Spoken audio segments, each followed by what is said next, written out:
Good evening, everyone. I am Jack Parker, Vice President at Eastern Florida State College, and on behalf of our President, Dr. Jim Ritchie, and our Board of Trustees, and everyone here at the college, I'd like to welcome you to the Florida Today Volunteer Recognition Awards. Each year, the Florida Today honors those who selfishly give of themselves to improve the lives of people in our community, and by doing so, improve the entire community as well. This year's nominees for Citizen of the Year, Volunteer of the Year, Organization of the Year, and Business of the Year once again exemplify the high level of service of those who have been recognized before them. They work tirelessly for others, they shun the limelight, and they believe that we truly are put on this earth to love and serve others. We are very fortunate in our community to have these exceptional people among us. We are also very fortunate that Florida Today continues these prestigious awards each year as part of its commitment to public service on the Space Coast. All of us here at Florida State College are proud to again join them in hosting tonight's very special event, and I'd be remiss if I didn't say we are in the Simpkins Center, and the Honorable Bernie Simpkins is with us tonight. Bernie, thanks for being here.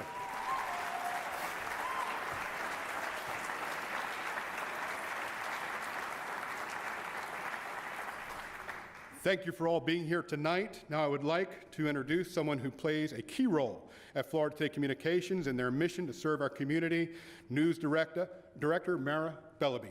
Mara. Hello, thank you. It's such an honor to be here tonight. This is always such an inspirational event, and it's a highlight for all of us at Florida Today, which makes it even more disappointing that our executive editor, Bob Gabordi, isn't here with us tonight. I'm sure many of you read his Facebook post this morning, but for those of you who didn't, Bob asked me to share with you that Bob suffered a stroke Friday morning. He's hospitalized and he's undergoing treatment. He's getting better every hour, every day, and he's working really hard to get back to everything he loves. And I know he's thinking about us right now and wishing he was here. And I have no doubt that it won't be long before Bob is corralling all of us together to join him on one of his beloved community walks, and I sure can't wait for that moment. But I ask you to, in the meantime, to please keep Bob and his family in your thoughts and prayers. Now, knowing Bob and knowing how important this event is to him and to all of us at Florida Today, where we can really honor you and all the inspirational things you do, we turned to one of Florida Today's longest and strongest supporters to help us out. And so it's with a great honor that I get to welcome to this stage the founder of the Volunteer Recognition Awards and the founder of the Reaching Out Holiday Fund. I'd like to welcome a former Florida Today president and publisher, Mike Coleman.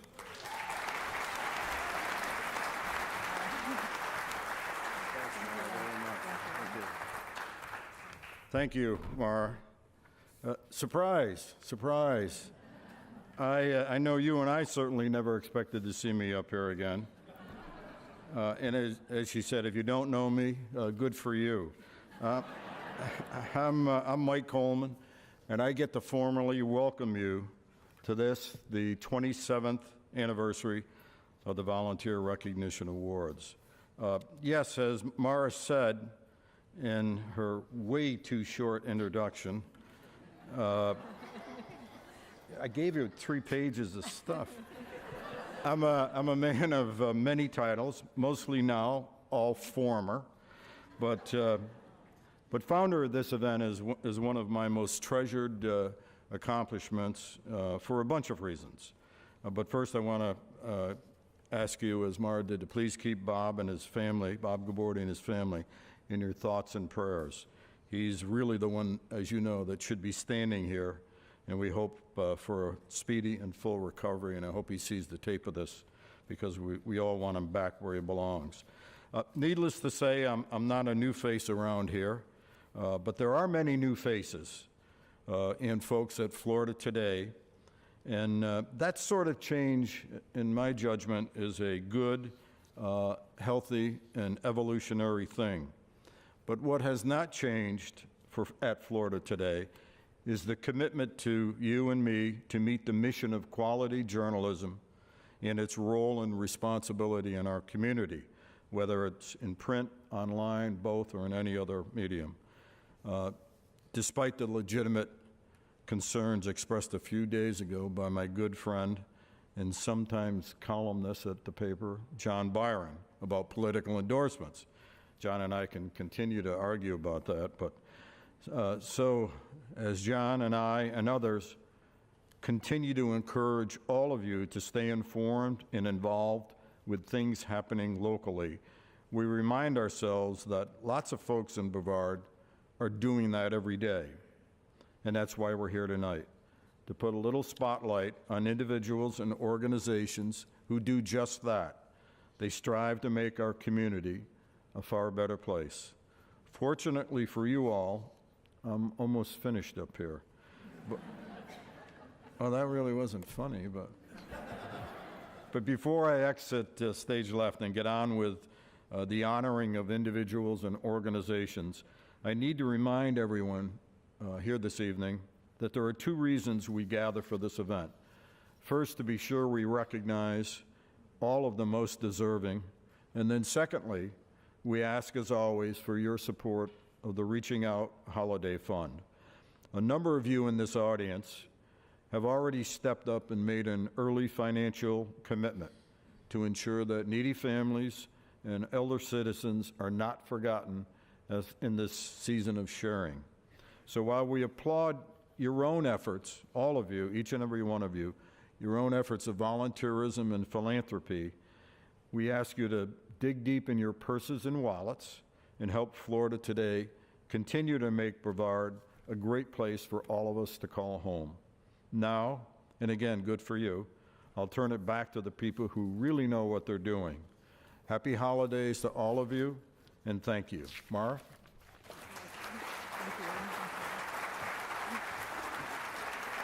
Thanks, Mike. Well, as an editor, one of the things I constantly coach is to not bury the lead. So I better take my own advice. I'm not going to bury the lead, and we're going to dive right into our first award. To present, joining us tonight is David Cook, President and CEO of Bridges, last year's Organization of the Year winner. David and his team serve more than 300 clients a day through 21 programs that give developmentally disabled individuals the opportunity to achieve their full potential. Please join me in welcoming David Cook.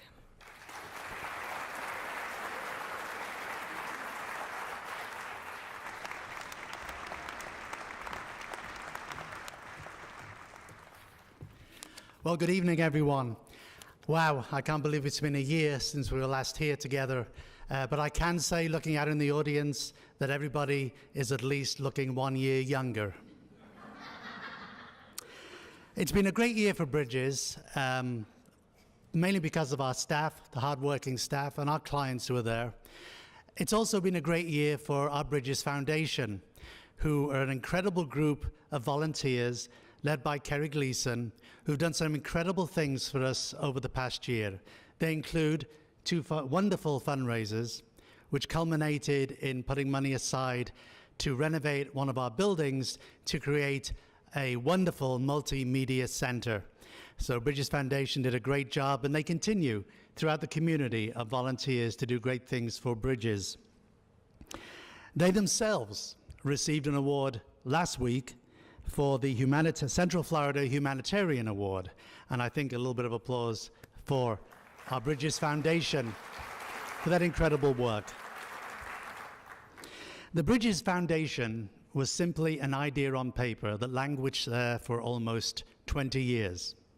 And about 7 years ago, my board and we decided to make the Bridges Foundation a reality. And so we did. And there are many examples of individuals who have great ideas but do nothing with them. These organizations do not fall into that category. Tonight's finalists represent best-in-class case studies for moving from an idea, from a vision, to a reality. They understand the importance of tackling issues early on and getting the work done, whether through school readiness programs, influencing young men through early adult development, or engaging young professionals from the start in installing a practice of community service. May I present your finalists for this year's Organization of the Year. We know that children that access high-quality early learning programs have a great start in life. They enter kindergarten ready to succeed. I think showing that young professionals are willing to give back to the local community is huge, because I don't think that's very expected from the older generations. I think they kind of doubt our willingness of, local community and stuff. And so I think one of the best things that I really like is we probably had over 250 different men volunteer at a school for a non-sporting event and not for their son. That just speaks volumes.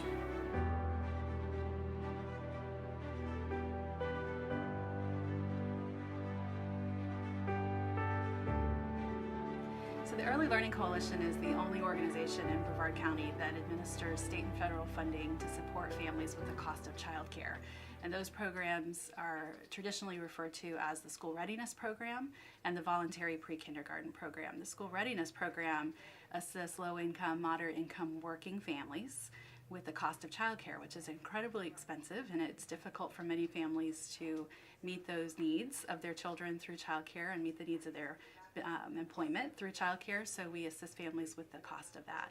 We know that children that access high-quality early learning programs have a great start in life. They enter kindergarten ready to succeed. They enter third grade with the reading skills that they need to succeed, and we're really interested in some long-term research that'll show us what those impacts are later in life. So the work of the Early Learning Coalition definitely couldn't happen as effective as it is in our community without the great work of our team all throughout the county. We've got about 50 great ELC team members from Titusville to Rockledge, Eau Gallie, and Palm Bay, who serve families every single day with our goal of trying to help people access services and get kids enrolled in high-quality early learning programs. They're a great team who give it their very best every day, even in very challenging circumstances. We also have a very dynamic and active board of directors. We have community partners that refer families to us on a regular basis and continue to support our work. None of us can do the work in isolation. None of us can do it alone, and it definitely takes a community effort to make those services happen each day. I think 321 Millennials' unique contribution to Brevard County is kind of one of the reasons we started 321 3 years ago. We're not limited to what nonprofits or charities we can give back to, whether it's monetary or bringing volunteers to an event. Yeah, I think the freedom of what our organization is able to do. We're not a singular nonprofit, meaning we're not constrained to giving back to one certain organization or another. So we have this awesome platform where we can kind of branch out, help the entire community, kind of bring everyone together, and kind of fit what needs to be helped in the area. And really raise the awareness for the nonprofits. And that's kind of what I love most about, kind of shedding light on some of the nonprofits and maybe what they need, and if they need volunteers or board members. And our members may not have known that if we didn't, support those nonprofits. I think 321 Millennials' long-term impact is going to be unifying the younger voice, the younger population voice together to help continue advancing Brevard County as a community, and then using that kind of power to help create more collaboration for other opportunities for these organizations out there. I think showing that young professionals are willing to give back to the local community is huge, because I don't think that's very expected from the older generations. I think they kind of doubt our willingness of local community and stuff, and so I think it's really refreshing for the community to see a group of 50 individuals cleaning the beach or whatever it is we're doing that day. Yeah, just getting involved, creating some sort of impact, and loving where we live. Mm-hmm. Tie Together came to be about 5 years ago when my pastor spoke to me in a sermon. He says, "Glenn, it's time for you to get off the sideline and get in the game." And so I started volunteering at Cambridge, and through that, I recognized how many boys did not have father figures. So as a father of 4 boys, I said, what can I do to teach them? What fatherly thing?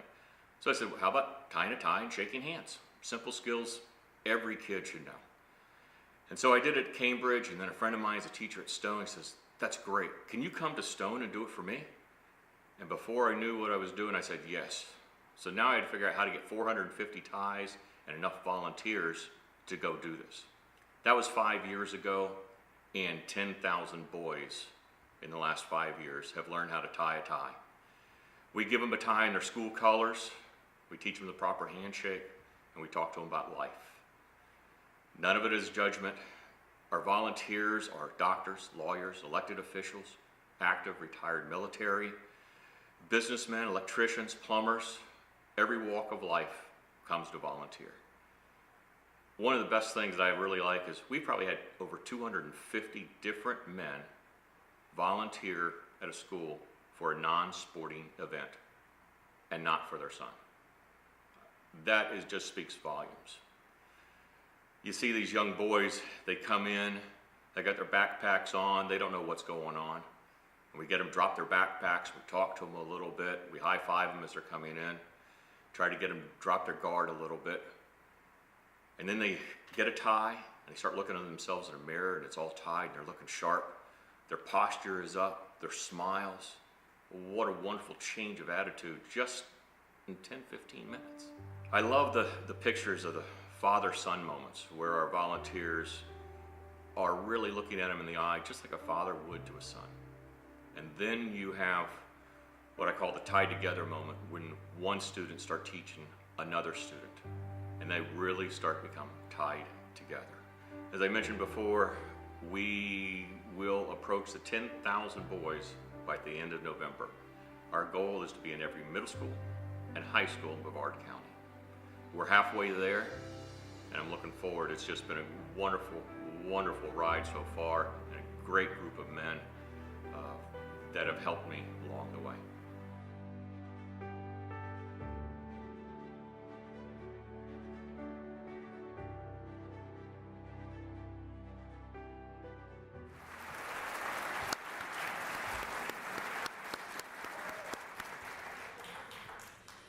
Before announcing the winner, would our finalists all please stand and be recognized for that outstanding work?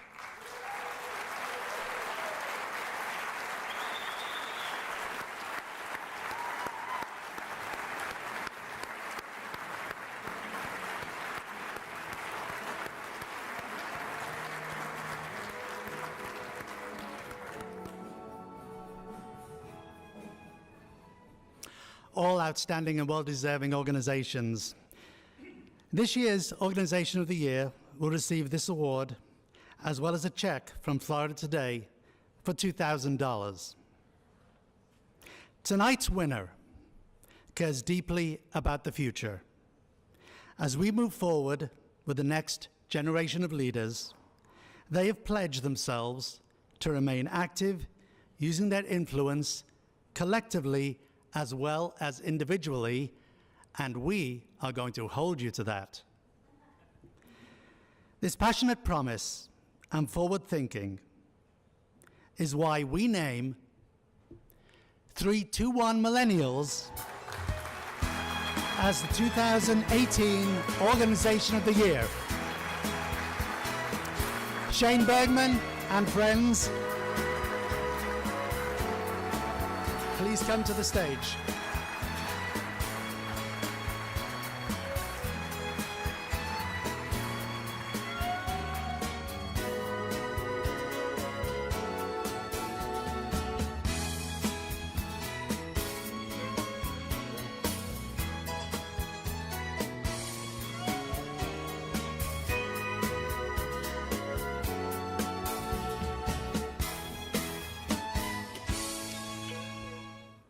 Let me get this up a little bit.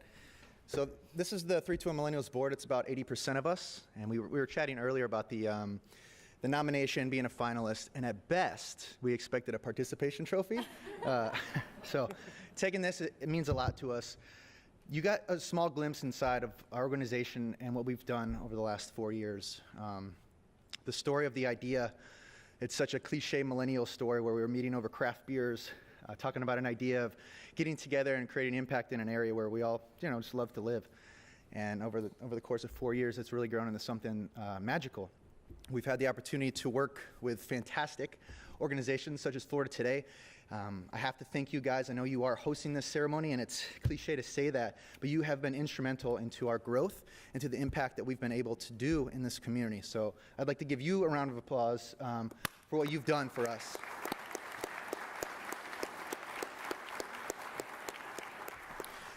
We've also had great opportunities to work with Bridges, who, as you know, were the Organization of the Year last year. Brevard Cultural Alliance, Brevard Achievement Center, Junior League of South Brevard.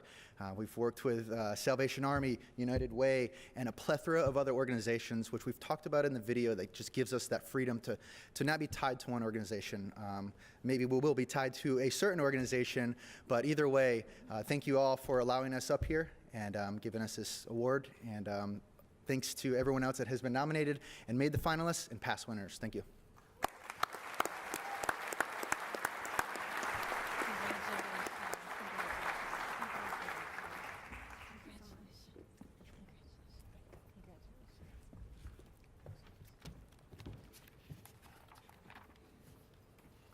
Wow, they're really inspirational. So next up is the award for Volunteer of the Year.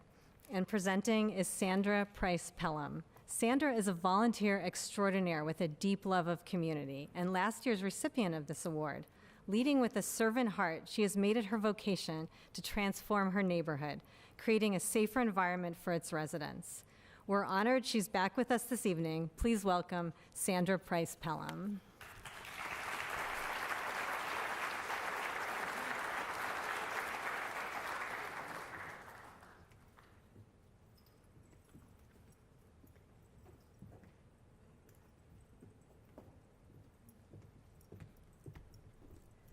Thank you, and good evening. I ask that you bear with me tonight because my voice has only been back one day. I lost my voice the beginning of the week. We have had, first of all, I'd like to thank Florida Today for the selection last year for Volunteer of the Year. I would like to thank Ms. Clara Davis for the nomination. We had a very, very fruitful year. In the community, we was able to prepare 2,500 meals for children that was either homeless or they just didn't have them funds to eat. And it was a blessing for the donation we received. We received donations from Florida Today, United Way, and others, and we really, really appreciate it. We're now working with Connecting Children with Reading, and we have over 25 kids now that we're working with basic reading skills. Both programs has been very, very rewarding, and we thank you for your donations, Florida Today and others. Before I lose my voice, go again, let me go ahead with this. Empathy is a skill that helps us relate to others and work together. It involves imagining the world from another person's perspective. Empathy not only keeps us connected to others, it inspires us to help. When we feel the pain, fear, or anxiety of those who are most vulnerable, empathy is what makes us want to offer support. Empathy brings out the best in humanity and the best in these three individuals nominated. I give you this year's final Volunteer of the Year. At some point, I just decided that I needed to do more than just my 2%. I needed to start volunteering. And so I just started helping other organizations from time to time. And then I figured if I can get out into the world and start dealing with some of the young kids, perhaps I can keep them out of the system and help mentor them for success. What inspired me was the fact that I have been there and I know what it's like not to have, and also felt what it's like not to have and wanted no one else to feel the way that I did.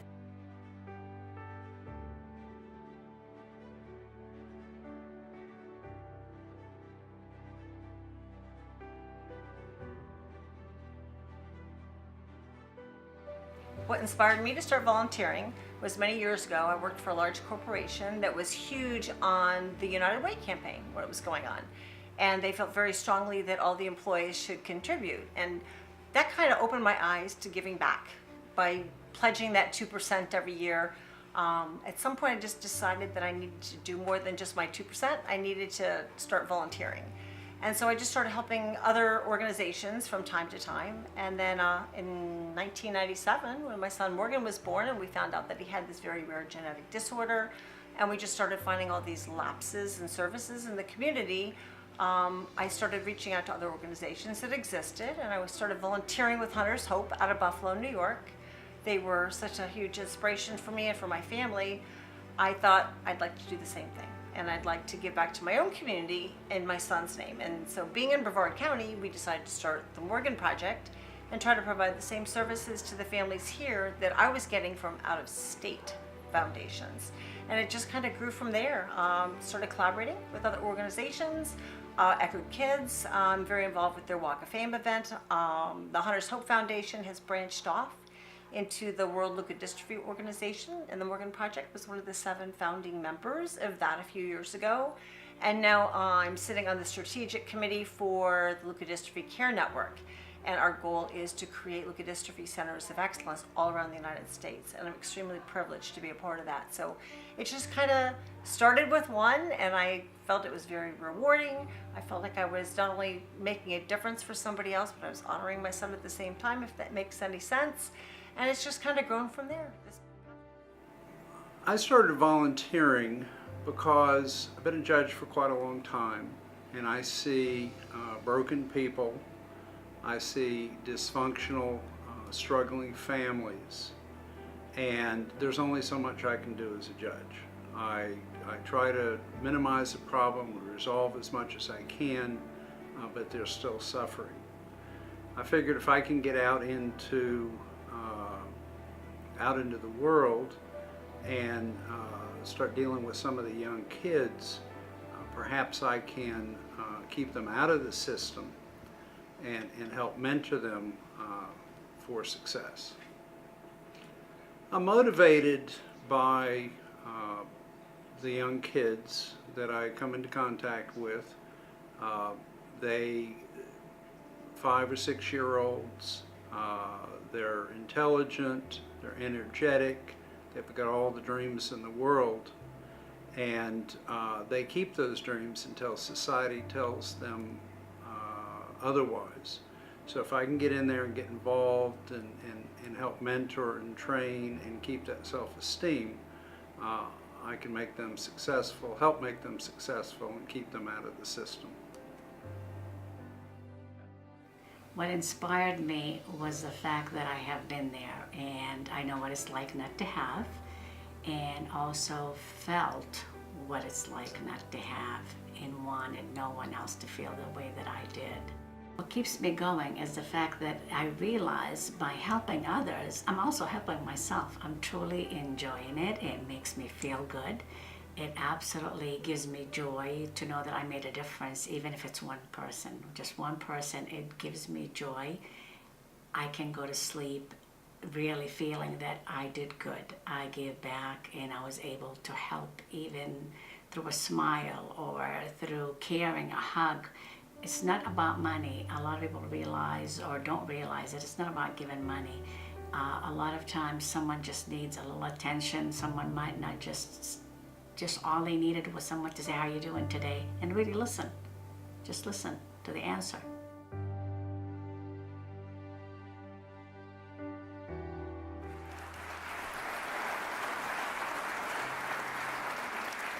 Before we announce the winner, will all our founds please stand and be recognized?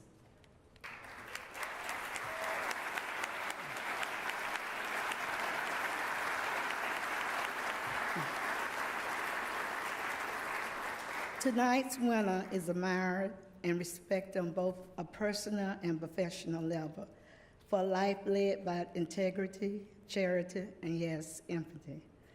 This year, we recognize a quiet champion and veteran for the countless hours he has dedicated to our country and our kind, and the countless lives he has touched. Please join me in congratulating Judge David Dugan as the 2018 Volunteer of the Year.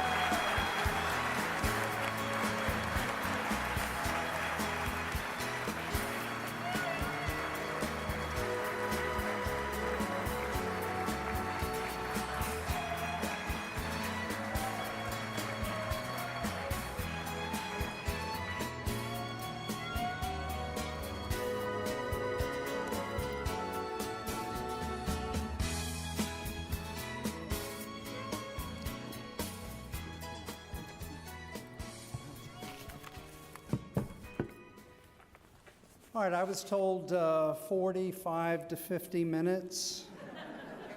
Or was that 4 to 5? This isn't my style. I'd rather be in the background and just do what I do and follow in the footsteps of so many wonderful people. Again, it is a cliche to thank the Florida Today, but we have to thank the Florida Today because of such an amazing community partner they are. And just to talk about the court system for a moment, we say that there's the judiciary, the executive, and the legislature, but there's also the public, and the public is a critical part of our court system and running it properly. And Florida Today is a tremendous partner in that regard. They're in the system, they keep up with the system, and they're a tremendous part of that. What I like to do is the one-on-one kind of service, the Summit of Seven, which Moses Harvin got me suckered into about 20 years ago, and he wouldn't let me leave. Is a real hands-on, as we saw in the video, been very involved with the Space Coast Honor Flight. Florida Today is just tremendous the last couple days in the publications with that. Let me wrap it up by saying, Wanda, I'll never forgive you for submitting my application. One other person I need to thank. Interesting article if you read it, and it started out by, I have a clone. Well, I do have a clone, and that is my wife, Lorena, who I dearly love, and we do everything together. So she is the clone, she's me, and I'd please ask that Lorena stand up.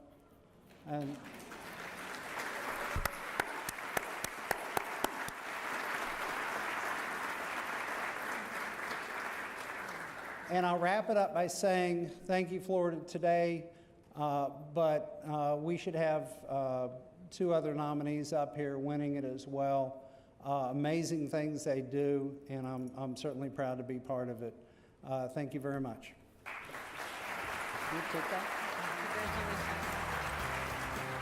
Stay tuned when the 2018 VRAs return, the Hermanson Legacy Award.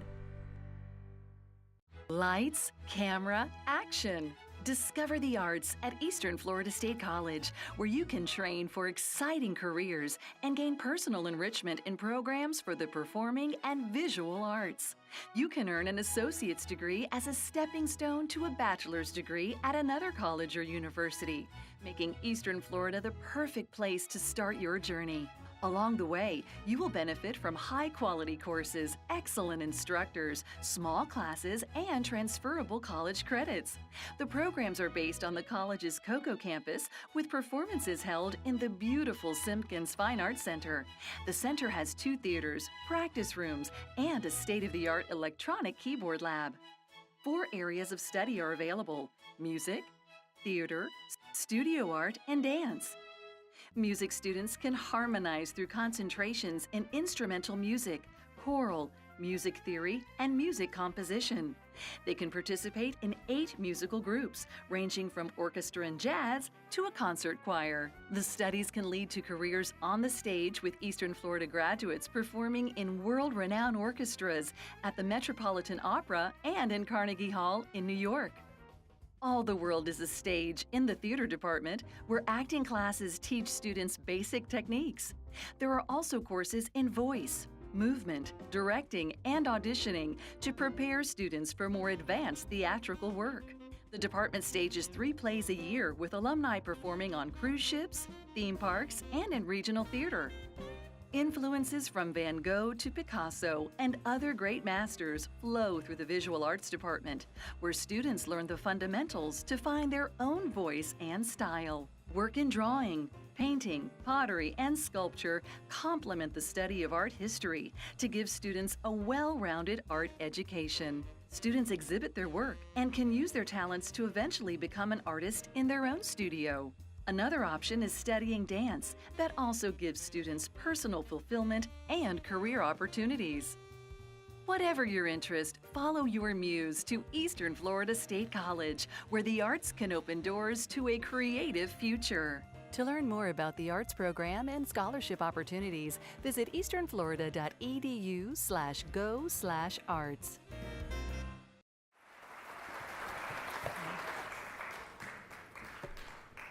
Each year at this event, we mark the official start of our annual Reaching Out program and holiday campaign. But for us, reaching out is not just for the holidays. We're committed at Florida Today to journalism that reaches out every day to make a difference in our community.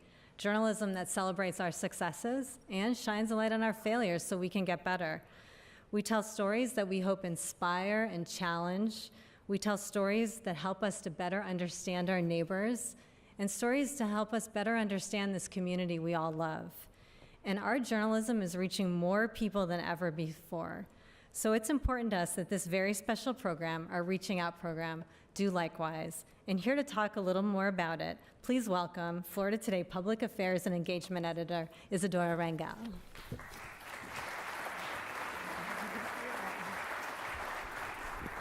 This up. I don't know about you guys, but every time I watch these videos and I see people come up on stage, I tear up a little bit and my heart fills with joy. So I want to talk about something else that fills my heart with joy, which is our Reaching Out holiday program, which we started back in 1992 to provide toys and books to children in need in Brevard County. And then in 2013, we decided we were going to expand the program to include gifts for seniors living alone, and that's thanks to our partnership with Aging Matters. But tonight, I want to share some exciting news. I know we have done great in the past, but we want to keep reaching new heights. So I want to share a couple of changes that we're making this year that we think are going to make our program even better. As you know, at Florida Today, we're in the business of adapting to change and adapting to changing technology, as you have seen in the last couple of decades. So this year, we're going to start allowing families to register online. In the past, they would have to go to a special location to register their families. Now this year, they can just do it from their cell phones, from the internet, from their computers, iPads, whatever. They'll still go to our locations to pick up the gifts, but this just makes the process so much easier, and we truly hope that this will help us reach more people. Thank you.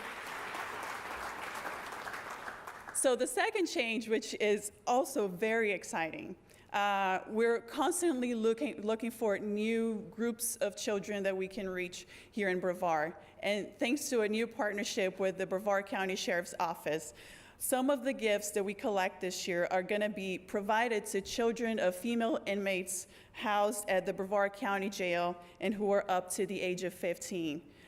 So we're very proud of this because we truly hope that we're going to bring a smile to the faces of these kids who unfortunately cannot spend their Christmas with their families. Thank you. So with us tonight is Chief Mike DeMorat. He's representing the Brevard County Sheriff's Office. Mike, Chief, if you could stand up. Another big round of applause for him. So I want to thank you and Sheriff Ivey for making this idea possible. We're truly honored to be working with you to make this happen. And I also want to brag that every single penny that we collect go towards the purchase of gifts. And we're only able to do all of this thanks to our partners. And I want to introduce our newest partner, which is Richards Paints in Rockledge. They have been very graceful to allow us to use their facilities to store our shipments from Fisher-Price and Mattel. Eric Richard has been very generous offering their resources to us. I don't believe he's here tonight, but let's give him a round of applause anyway.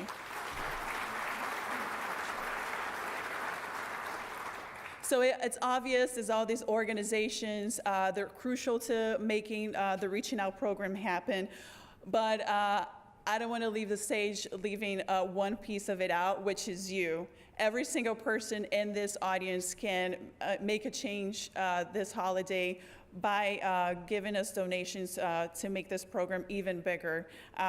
Some of you in the audience took an early start, and I'm going to tell you, in the last couple of days, these people, and whose names I'm about to read here, they have stepped up and gave their donations, and without you, I mean, I don't know how we would ever make this happen. So I'm going to read this sort of long list of people in this community who are helping us make this possible.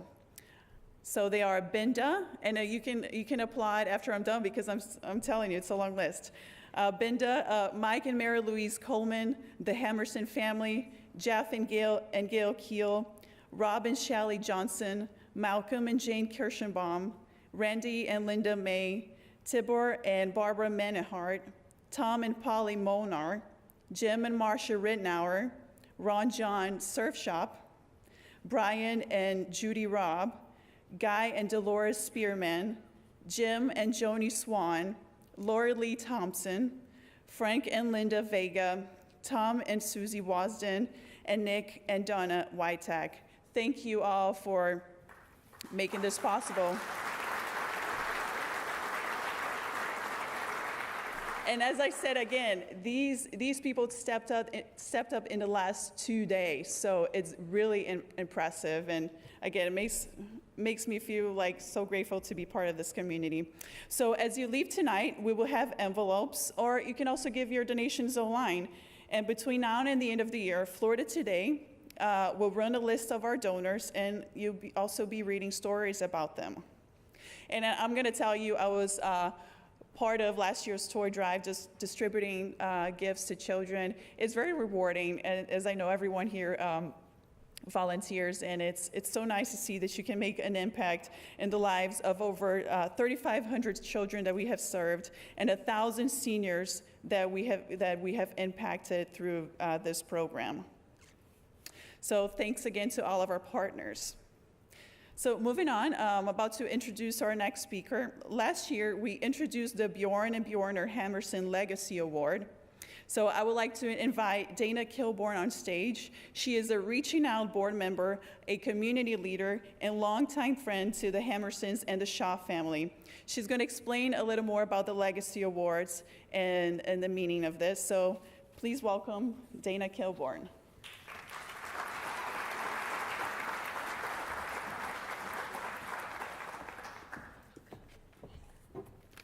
Thank you, Isadora. Good evening, everyone.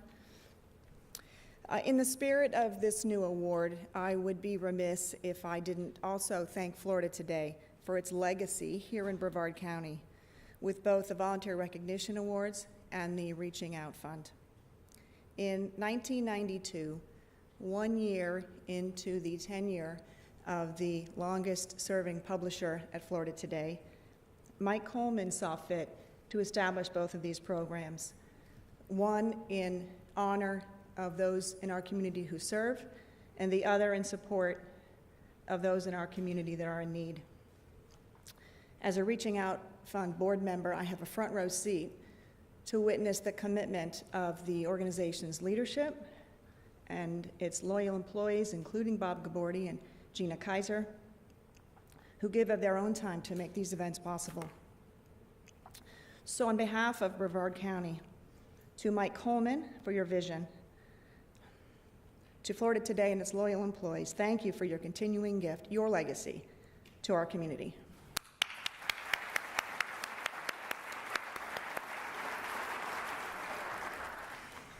In the second year of this prestigious award, the Legacy Award recognizes and elevates those in the community who have demonstrated a lifetime of legacy giving and support to Brevard County. This award carries the name of two people that epitomize this legacy standard, Bjorg and Bjornar Hermansen.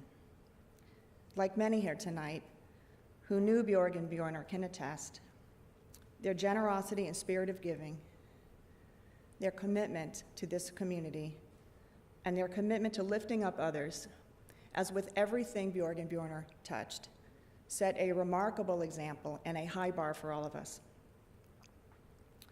Last year's recipients set that same standard, and they're here tonight I would like to honor two very special people, Jim and Johnny Swan.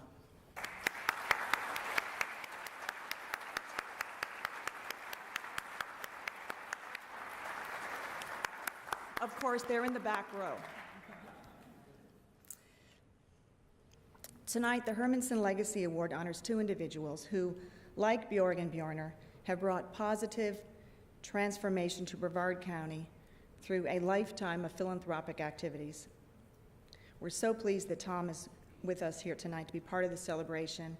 Please join me to welcome Tom Hermanson to the stage.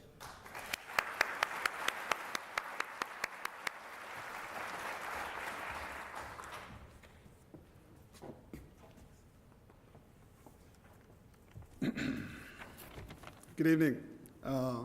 It's my honor to announce this year's recipients of the Legacy Award. Every year, Florida Today's annual Volunteer Recognition Awards highlights the amazing works of so many individuals and businesses in our community that do so much for charitable causes in Brevard. I really enjoy this event because I'm always floored by the generosity and the selflessness of each of the nominees. I congratulate all of them this evening.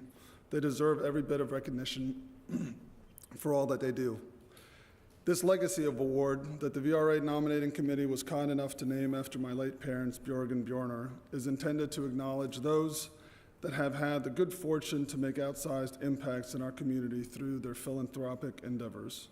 Last year's recipients, Jim and Johnny Swan. Like last year's recipients, Jim and Johnny, this evening's recipients, Mike and Rashmi Shaw, are certainly deserving of this recognition tonight. The organizations that have benefited from their generosity is too long to list. I wrote them all down, but I figured the speech was going to go on a little bit too long, so we know that the list is long and it's there for everybody to see. But it's safe to say that their contributions have touched thousands of lives, and their legacy will continue to help others in Brevard for many years to come. A definition of philanthropy is the desire to promote the welfare of others, expressed especially by the generous donation of money to good causes. Like my parents, Mike and Rashmi's ability to be financially generous came as a result of keen business sense, really hard work, and certainly a dose of good luck and fortune. They were all immigrants, it's important to note. My parents from Norway and the Shaws from India, and they came to America with a drive to achieve the American dream. They brought their young families to Brevard, and coincidentally, they all settled in Satellite Beach, and we actually lived just on the next street from the Shaws growing up in those early days in the mid-'80s when my father was just getting started in his business endeavors in America, and Mike and Rashmi as well. They all had the good fortune to start successful businesses in Brevard, but while there are many people in Brevard that are successful, it's not everyone that's driven to give back to the community. Mike and Rashmi serve as an example to others through their generosity that with success comes responsibility to give back to the community. I know that their shining example also drives others to give more than they otherwise might. I'm honored to know the Shaws, and I'm delighted that they were selected to receive this award this evening. And on behalf of the VRA Nominating Committee and our family, I'm proud to be part of honoring this year's recipients of the Legacy Award, Mike and Rashmi Shaw.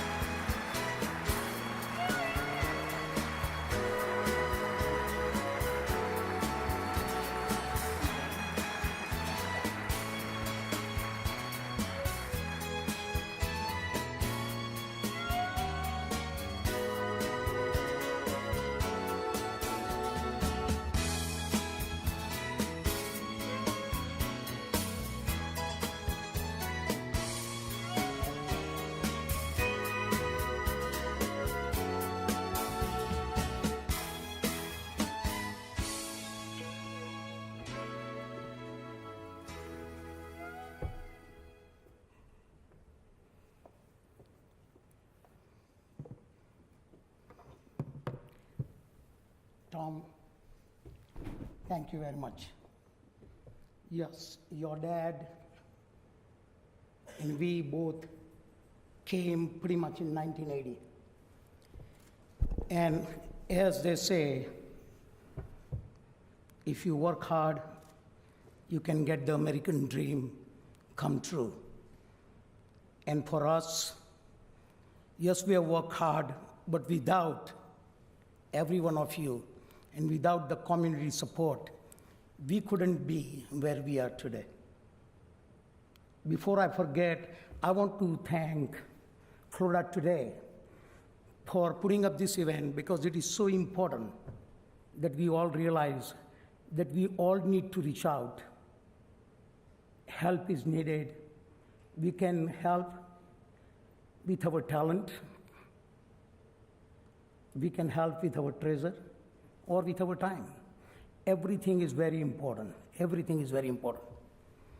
I want to tell you, I'm one of you. I call myself local. I'm a local guy. I'm here since 1980. And I have really enjoyed this community. And to me, what is a community? People say, what is a community? I call the community is nothing but the extended family. We are all family at the end of the day. And if one person is not happy in the family, how can be other family member can be happy? So to me, all together, we can do better, and we should do better so that every member of our family in Brevard County can achieve their American dream. American dreams means have the home, have the children's right educations, so they all can also, children can achieve their dream too. So that is the most important thing to me. I have always said that kids are our future. I mean, there are two kind of, we call it a charity and philanthropy. Charity is something in the time when something disasters happens, we need to take care of that and we need to do that. But how can we invest in the philanthropy? To me, philanthropy is something like this. I'll give you a simple example. To give somebody a fish every day, keep on giving the fish is giving a fish. But instead of giving a fish every day, why not to teach him how to fish so that he can become a fisherman and help himself? So we need to invest ourselves, because we need to get to the roots, and we need to invest there so that, of course, it is a long process, long procedure, but we can all do it together. All I want to say is one thing, which is somebody has said it, so I'm going to go ahead and get there, because time, I was supposed to talk for 45 minutes, but nobody gave me that. So I'm just going to say something short and sweet. At the end of the day, it is not about what you have or even what you accomplished.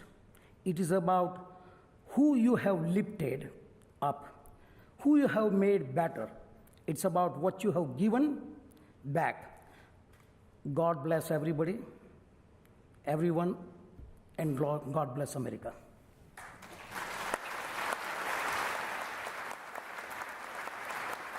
Thank you all for honoring me and my husband with Legacy Award.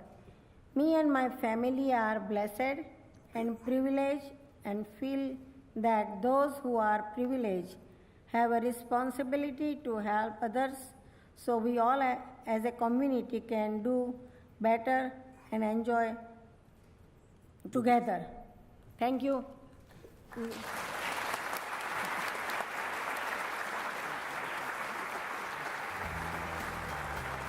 Stay tuned when the 2018 VRAs come back, the award for Business of the Year and Citizen of the Year. When I was getting out of the Navy, I did a lot of research on jobs and job opportunities and job growth, and I wanted to find a job that was very fulfilling, and firefighter was on top of the list. The program for the Fire Academy, it's 24 weeks of training, split up in 2 halves. Firefighter 1 is a lot of basic learning in the classroom, and some of it is out here on the fire grounds. Then Firefighter 2, there's just very little in the classroom, and everything else is out here on the fire grounds, getting your hands on the materials, really going through the operations, and finally tuning our techniques. One of the things that I wasn't expecting was as much book work, because there's a lot of knowledge that firefighters need to have to do their jobs well. Once you get on the job, there's so many more things, training classes that we'll still continue to do to continue to better ourselves as firefighters.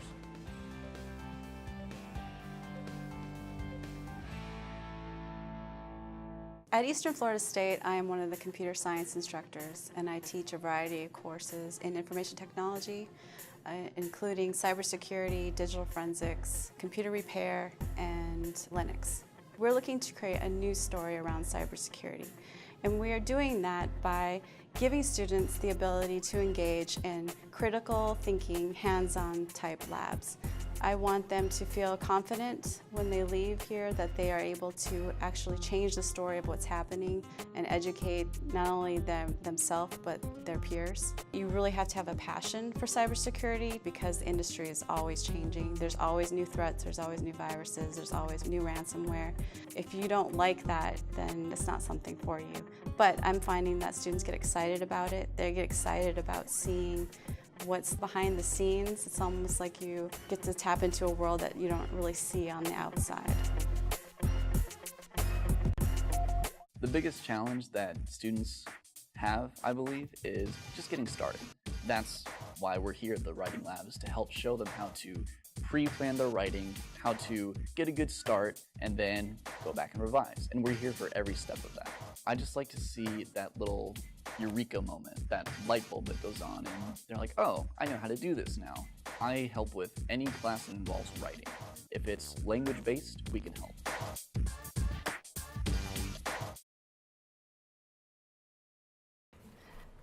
Now we move on to Business of the Year. Last year, Florida Power and Light was recognized in this category. Their company puts the full power of their assets behind their work, their time, products, and services, as well as financial support and employee volunteers. It's my pleasure to welcome 2 members of the FP&L team, Bart Getchins and Mike Sexton, to present this year's Business of the Year award.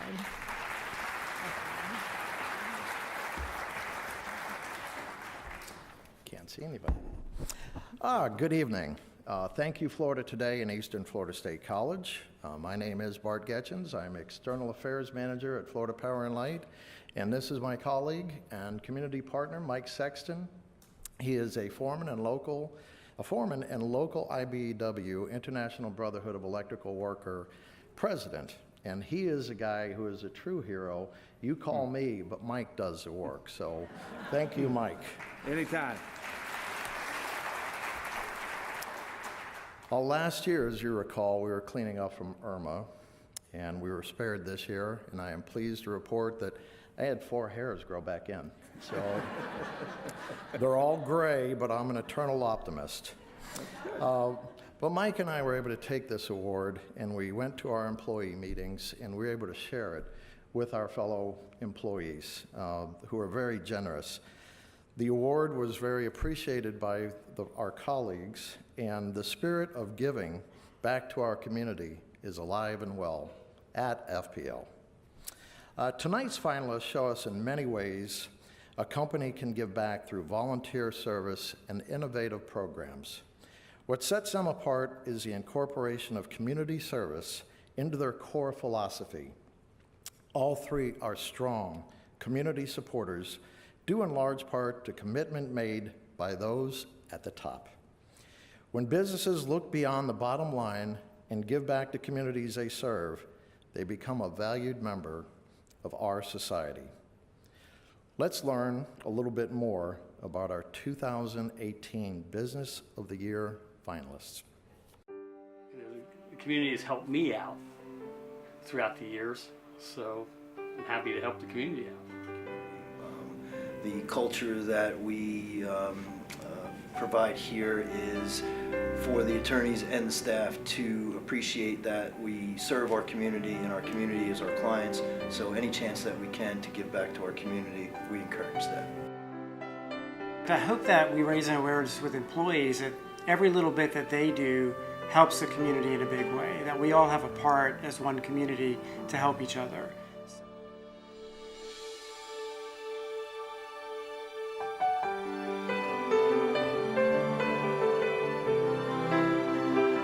Being a retail store, and most retail stores have the same issues. Everybody's walking through the door asking to help their particular cause.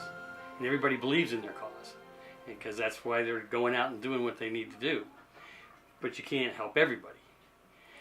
So we support our customers that have causes, because if they believe in a cause that they're passionate about, then since they helped us as being our customers, then be happy to help their cause.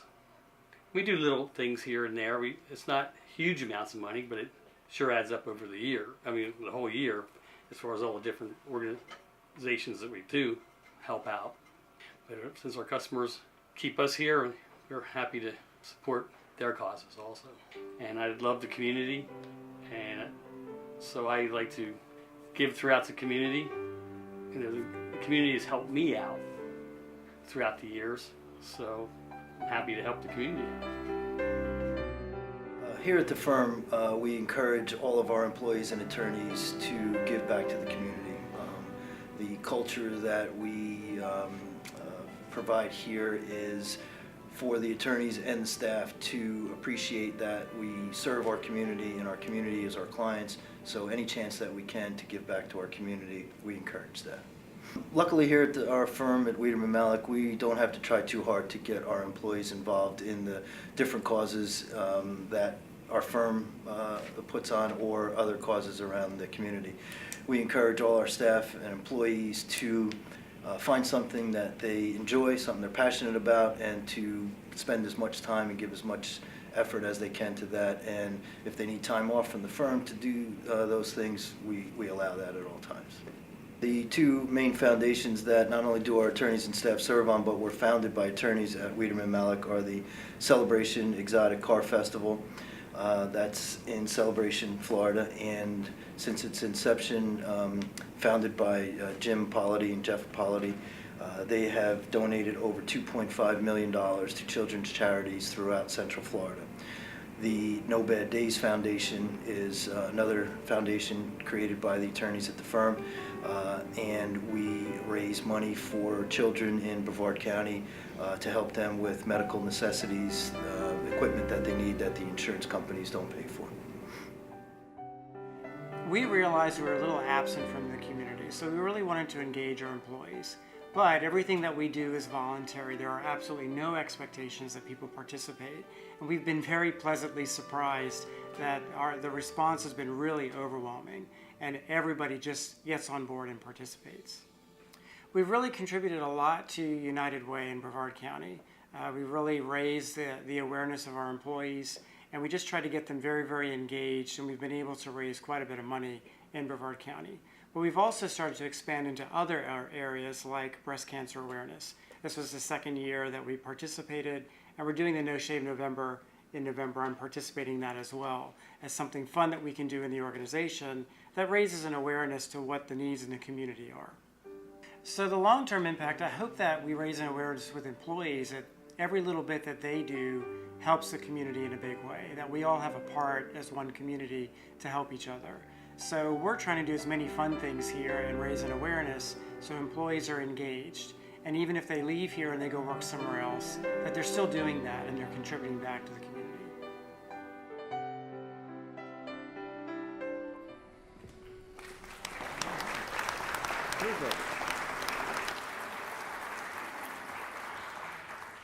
So congratulations to the finalists. Before we announce this evening's Business of the Year, I'd like to ask all of the finalists, please stand and be recognized for the great work that you do.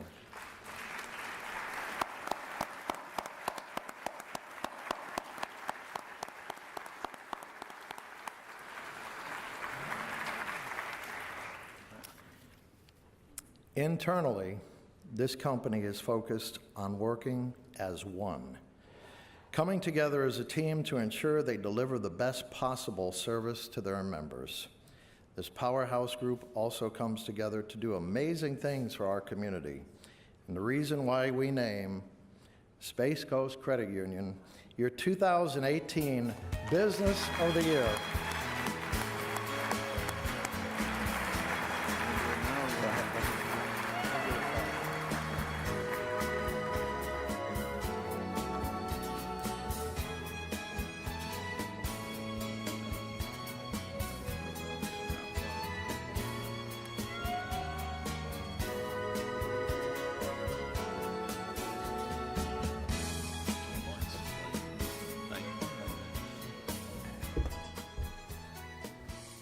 First of all, I want to thank everyone for bestowing this honor on me.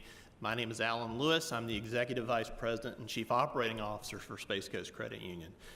And it truly is a privilege to be here with you this evening. I think you heard Tim talk about all the ways that we thought that we could give back. And when we shared that with our staff, they just became just overpowered with the passion. You know, we represent 400,000 members in a member-owned cooperative. So when you think about it, at our core, volunteerism is the basis for why we're here. And we have the support of a very, very capable board of volunteer directors, and it just kind of naturally flowed. So we are very excited to participate with United Way. In the video, you heard Tim mention No Shave November. I don't normally look like this, and come December 1, I guarantee I'll be back to the way I was. Regrettably, I wasn't able to bring a picture of Tim, but if you can kind of figure this with a little less there, you kind of have an idea. But we are very excited to be partners with United Way, Breast Cancer Awareness, and more importantly, we're excited to see the passion that our employees bring to the table. That when we're giving, it's giving because we want to. It's a passion that we have to serve our members, but also at the same time, it's just very exciting to have a community like this that we can partner with, that we can be a part of, and continue to grow. So I'm very, very honored tonight. Florida Day, thank you very much. This is an award that I have to take back. I can't accept it on my behalf. Just know there's 850 plus employees that stood tall to make this happen. So thank you very, very much.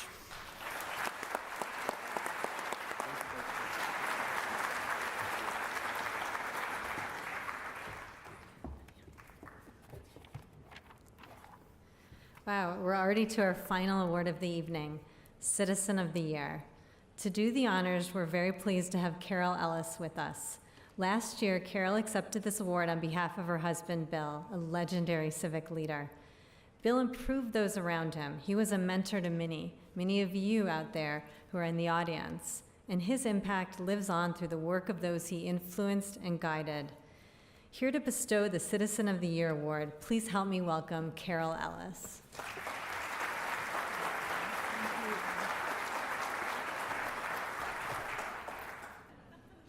I have to tell you, as some of you that were here last year, it was truly the highest honor Bill had ever received.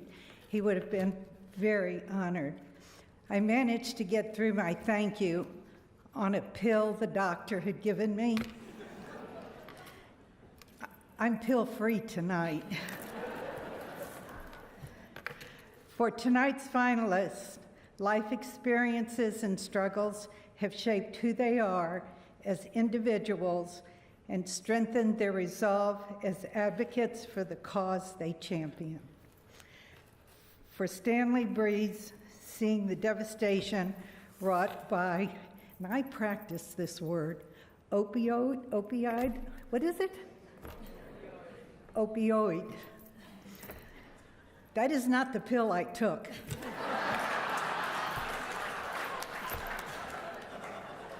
I don't know what it was, but it wasn't that. Okay, back to my notes. Or when the fight against cancer became personal for Catherine Cobb. And during Thomas Rebman's summer break from teaching, he lived on the streets to better understand to help the homeless population. They understand what it truly takes to better lives, and they act on that knowledge. I give you tonight's 2018 Citizen of the Year finalists. Teach them that here, and if they see a little bit of that in me, and that impacts what they do in the future, I will feel that it's a job well done. But if you ever see a need that you can fill, and then if you're going to inspire people to kind of take the lead with that and carry it forward, that's what drives me. You can always do better. You can always be better tenants of the world. That's a phrase I started using. And giving people a chance to have success gives me the same feeling I get in the classroom when a student's light comes on and they get what I'm talking about.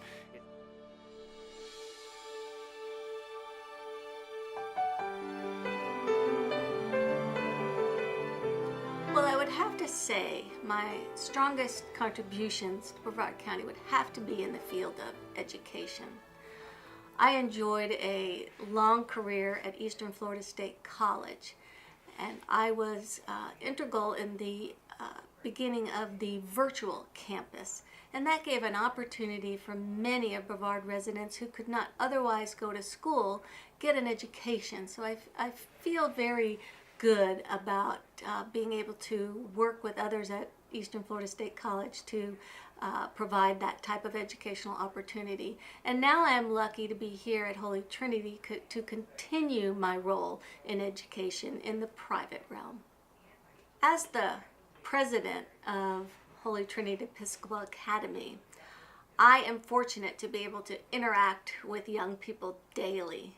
And so I hope that I will be able to have an impact on who they become and what they do with their lives. We have so many incredible students here at Holy Trinity, and I would like them not only to be successful in their careers, but to also be engaged and proactive citizens. So we try to teach them that here, and if they see a little bit of that in me, and that impacts what they do in the future, I will feel that it's a job well done. I've always had a love for people. I never ever thought I had all the answers. I don't think anybody does. But if you ever see a need that you can fill, and then if you're going to inspire people to kind of take the lead with that and carry it forward, that's what drives me. You can always do better. You can always be better tenants of the world. That's a phrase I started using. I don't think we can save the world as people. That's like something that always belongs to a higher power, but I believe we can be better tenants of the world, all of us, so I strive to be the best one I can be. I would say my strongest contribution to Brevard right now would be the opioid task force. Thinking back, I've helped out with a lot of things. I'd like to think I helped out with a lot of things, but that one right now, we were not doing anything that I knew of as a county in an organized fashion to approach that. There were a lot, and there still are a lot of individual providers that are doing what they can and have always been, but to have a unified, collaborative effort to address it. And so starting up the opioid task force after seeing all of the traction Orange County has gotten with it, I think that's been lately what I would say my biggest contribution is. I would hope that my long-term impact on the community would be inspiring people to do better when it comes to being good neighbors. And I mean that in a broader term when I say neighbors. Obviously not just living right next door to someone, but a neighbor in a community sense. What can we do, going back to the analogy of being good tenants of the world, to once again connect people? I'm not necessarily looking for my name to be in big lights or on billboards or anything like that. That would be nice, but what I would rather have is to say, wow, Stanley really brought us together, or Stanley helped us connect as an agency so that we didn't work in a silo apart from all the other wonderful not-for-profits and community efforts and just concerned individuals working together. That's what I really want to leave as a legacy. And even if my name isn't on it, but people see that there's more cohesion in the community to work toward common community goals, that would be a wonderful thing to see. Well, ever since I voluntarily went homeless myself, my passion has been homelessness. I mean, my other passion is teaching, That's what I need to do for a living. But what I do for what I love is help people. And giving people a chance to have success gives me the same feeling I get in the classroom when a student's light comes on and they get what I'm talking about. It's the exact same thing, seeing somebody that really didn't feel they had a chance of succeeding actually becoming a huge success. My strongest contribution to date is establishing a cold night shelter so that when it's below 45 degrees, our homeless residents have a place to sleep. Every other community had a cold night shelter. You know, Titusville has a cold night shelter, Cocoa, Melbourne, everybody, but there had never been a cold night shelter in Palm Bay, so our citizens didn't have anywhere to sleep when it got cold. I'd love to take credit for all of that, but I was just the person that was the catalyst. It was the nonprofits in the area, the churches, the city leaders, and everybody else that really made it happen. But I would say being the driving force behind that is my biggest success. I have a global goal. And when I say global, I don't mean worldwide.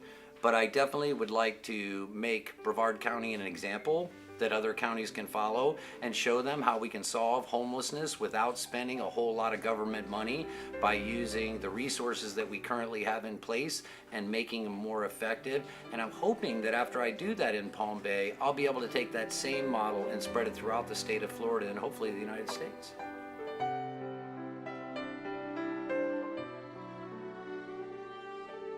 Before announcing the winner, would all the finalists please stand up?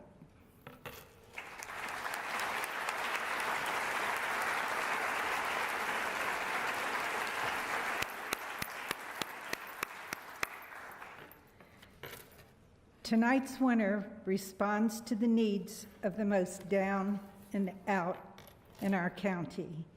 He shows care and compassion for our children and community and does something about it. As one nominator wrote, we need him, and he needs to be recognized so others can see what a role model he is and start duplicating his efforts. A quiet and thoughtful man, I'm honored to announce Stanley Breeze.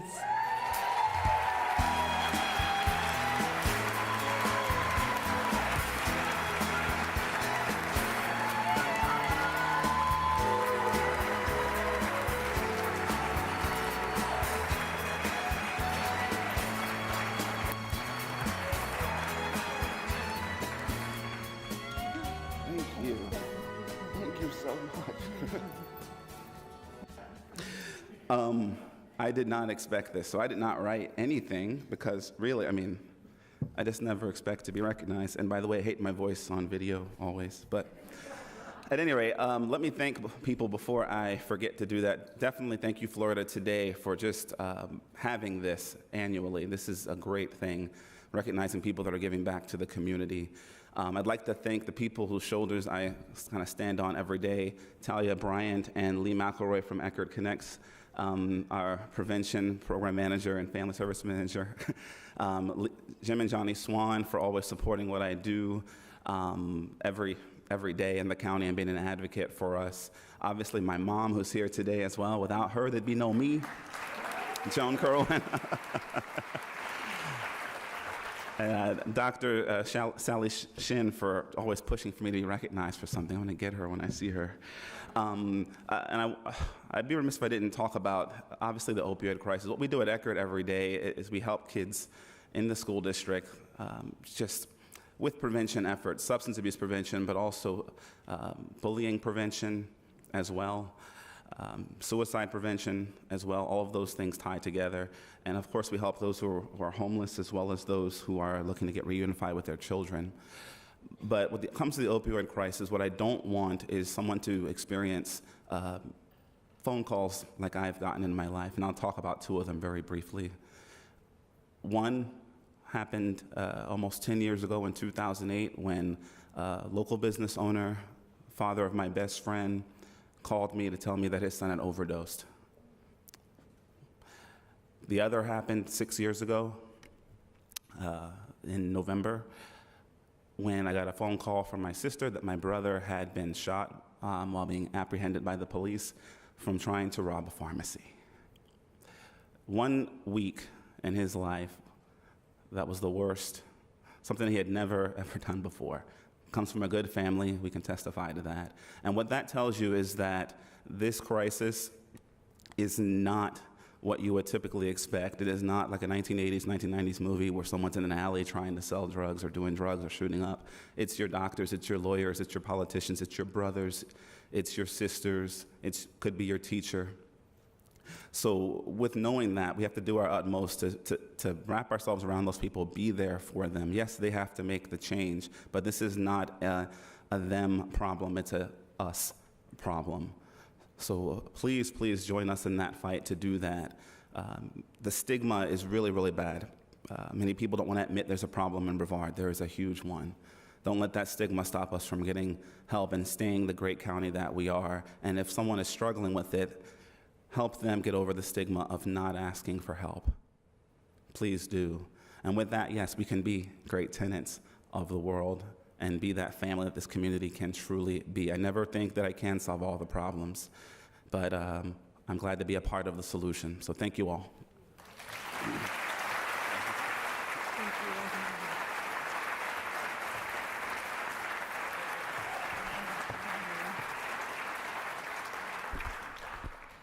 Wow, what a great night. What an inspirational group of people and businesses, organizations.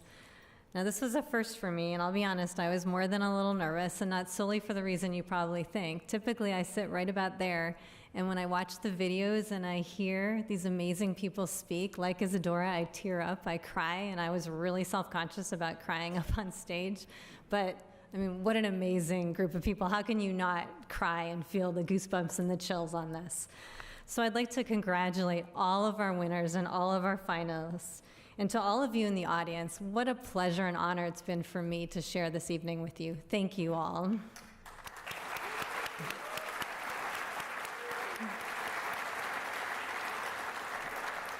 I would also like to recognize some members from our team who made tonight happen. Rob Landers and Malcolm Denemark for the video work. Yes. For the amazing video work we saw tonight, the storytelling, their skillful eye. I mean, those videos they're chilling, they're fantastic. Susie Leonard for taking the lead on organizing and telling our finalist stories. And Lynette Sanchez, who did so much. She stepped in this year to handle much of the event planning. The fact that it ran as smoothly as it did and it all came together is credit to Lynette.